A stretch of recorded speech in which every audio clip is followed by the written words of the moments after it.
Hey everyone! Today we're going to work on a two-color acorn swirl soap, and I'm hoping you'll join me. This is a really fun swirl to do. It's fairly easy if you follow the instructions and pay close attention to both your soap temperatures and the texture and feel of the soap. Because there's got to be a little bit more that goes into it other than temperatures, because some of our soap bases melt at different temperatures, so it can't all be exactly what I say or I do, or the originator of this swirl, which the channel Oak Leaf and Acatillo, and I'm probably butchering the name, but they are the ones who originated this swirl. And I'll tell you a little bit more about that in a minute. And I will leave a link to their channel so you can see for yourself firsthand what the original idea I got for doing this one. So the colors you just saw me place into my little stirring beaker there. Bermuda Triangle from Mad Micas. And I put a little touch of Blue Moon Mica in there, which is a white interference mica. I'm sorry, it's a blue interference mica. It looks white, but in certain light or over a dark color or mixed in with a dark color, it looks blue, an iridescent blue. So I used about a half a teaspoon of the Bermuda Triangle and maybe a quarter of a teaspoon of blue mica, maybe less. I don't know, not much. Anyway, I could have used more and made it a little less transparent, but I wanted a little bit of transparency in there, translucency, so that when it swirls with the opaque white that I'll be using, you can really see a stark difference. So the fragrance oil I used at 1% is aloe water and sea kelp, which is Wholesale Supplies Plus. It's one of my all-time favorite go-to fragrances. I use it a lot for beachy, oceany type soaps because, first of all, I really love it. Second of all, it stays really clear. It's a clean, ocean-ish fragrance, but it doesn't have really a salty smell to it. It's more watery with a little, maybe a touch of fruit. I don't know the notes for that. I should have looked it up so I could tell you, but it's got an odd name, so it sounds weird. Aloe water and sea kelp. When I think of sea kelp, I just think of fishy. I don't know, salty, fishy. That may just be me. That may be the impression I get, but it is absolutely the opposite of that. It's fabulous. And it stays super clear in clear soap. You always have to start with a really good clear base, and I'm using Wholesale Supplies Plus Premium Crystal Clear soap base. That is my go-to for if I want it to look clear, which is most of the time. So that's my favorite base to use. I am not affiliated with them, but I will wholeheartedly recommend their soap bases. They are my favorite. I am affiliated with Mad Micas, and along with the links that you'll see to the products I used today, you'll see an affiliate link. If you go shopping through my link, I will receive a small percentage of that, but they have not paid me to say that their products are good. I just like them. So I ended up using all that I mixed up. I like, sometimes I mix it up together if I'm blending colors, and then just put a little in at a time till I like what I want. Sometimes I get a little reckless and just dump some in, or put it in without alcohol, even just because. It just depends on the day and how things seem to be behaving. You can get it mixed in without alcohol. It's just more likely to have lumps. And sometimes the design, it doesn't matter if there's a little bit of extra flex or something that happens, and sometimes works perfectly with the design you're going for. So anyway, I used 91% rubbing alcohol to mix the micas in, and about a teaspoon of of the alcohol is what I had in there. So you see that I stir a lot. I did not speed it up this time. I kind of wanted you to get a better idea of how much I stir to make sure that the fragrance especially is really well incorporated. Yes, you do want the colorants incorporated as well, but it's more important for the fragrance to be blended in sufficiently in your soap base, because that on its own, if it's concentrated and gets on your skin, that could be unsafe for you or for your customers or for somebody that you're gifting this soap to. So I always go a little bit overboard with the stirring, but I'm also stirring. Typically, you see me have it sped up, but I stir fairly slowly, as you see. I'm just trying not to incorporate a lot of bubbles. You can usually rectify that just by spritzing with alcohol, like you see me do there. That time I was kind of spritzing just to watch it disperse because it's cool. It's fun. I do it again and I'm showing you at the camera because I think it's cool and it's fun to watch. So especially when you have a nice kind of sparkly mica, it just looks pretty. I like to watch it swirl. This technique, the acorn swirl, as I said, discovered, I should say maybe, by oak leaf and Ocotillo, not sure. She discovered it by accident, which I thought was really cool. And she was following a brambleberry tutorial on a several layer soap, and she got sidetracked and left the soap for longer than she was supposed to. I'm pouring this first layer here according to her instructions. Well, let me put a little caveat on that. I'm supposed to be pouring it at 120 or lower. That's the recommendation. And I was just a little bit over. I think it was at like 122, and I poured it anyway. And I was a little bit sorry later. It didn't mess with the soap. It just messed with me because it didn't cool as quickly as it should. She said, set the timer for 10 minutes. That is important to set a timer. It's too easy to forget. If it is not ready, you saw me touching it with the end of that little spatula. I didn't have a pencil eraser like she uses in the original video. So I'm using the end of that because it has the same kind of feel and shape to it as a pencil eraser. So that silicone is just a little rubbery enough. Okay, so you see me poking it here, and it's bouncing back at me a little bit like a trampoline. The first time I poked it, waves were created through the soap. That first layer that set up was very thin, and you could still see waves. You can also test it by blowing on your soap in the first layer, and if it ripples, it's too hot. You can't pour yet. You've got to let it set up for longer. So I set it up for 5 more minutes before I did this, and I had to go a little bit longer than that. I didn't show it on screen because I was frustrated with myself. Part of the issue with that is I live in Florida. It's hot, even with the AC on. It's hot.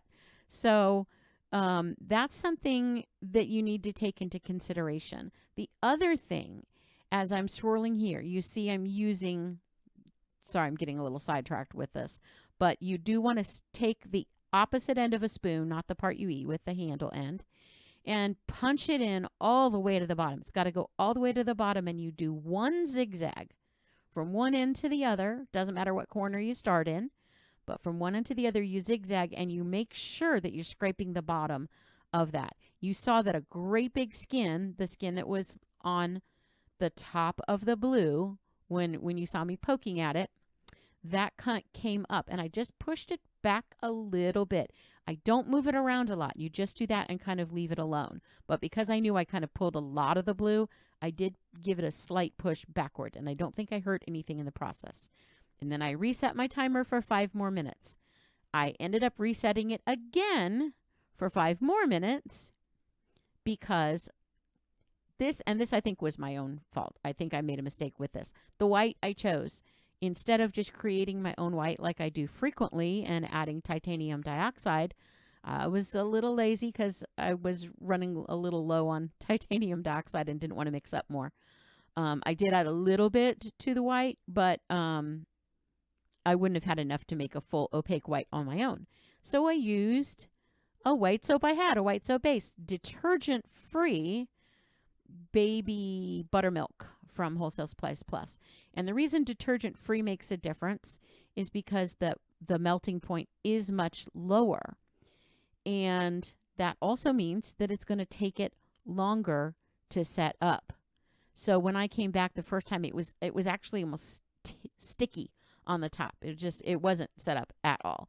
And it was a different consistency. And I really don't recommend for beginners, for first trying this, that you use detergent-free soap or you use all detergent-free. I don't recommend mixing them. I feel like it just doesn't work as easily. It does work. The soap came out really nice, and I didn't have to really make many adjustments. I just had to really check my time that I was setting it up. But all of these were poured at a low temperature. The first one I said I went a little overboard, which made me wait. The second one I poured a little lower because I realized that it was detergent-free. And now you see me making the second swirl because that's all you do. You pour it. Please note, I didn't say it beforehand, but you can go back and look, that I poured along the outside edges both times when I poured over the second layer. You want to follow the outside edges because that is where it is set up the most, and you're not just going to pour it through. If it pours through right away, you will not get the same effect. It will start mixing underneath, and it will be a big, I won't say a big hot mess because sometimes mistakes happen and do really cool things. But after you pour it along the edges, pour the whole thing in there. This one, the second blue, I made sure it was at 120. And then you do one more zigzag, and then you can mess with it a little more. I didn't a lot. I certainly was not swirling or stirring. You don't want to do that. I kind of lifted up from the bottom because I could feel there was some stuff stuck down there. And I just put it in, punched it in, and scraped and lifted very carefully. The less you can move this, the better. But you can play with it, especially after you get the third layer on there. You can play with it a little. And if you can see what's going on and what you like or don't like about it, you can't always see, though, until you cut it. But you get a feel for it after a while. I haven't done these in a while, so I wasn't even sure I could do them again. But I kind of remembered the feel when I was doing that digging up, that action. I think it helped to bring up whatever was stuck on the bottom. And I think there's some spots in here. When you see me cut this, you'll see some areas with some really cool, unique looking waves. And I think that happened because I pulled up. I think I would have had a lot less of the interesting shapes and swirls in here if I had not done that. If I had only done the first zigzag, I don't think I would have had well, I know I wouldn't have had the same look, but I think it would have been a lot less interesting. The part about knowing your base.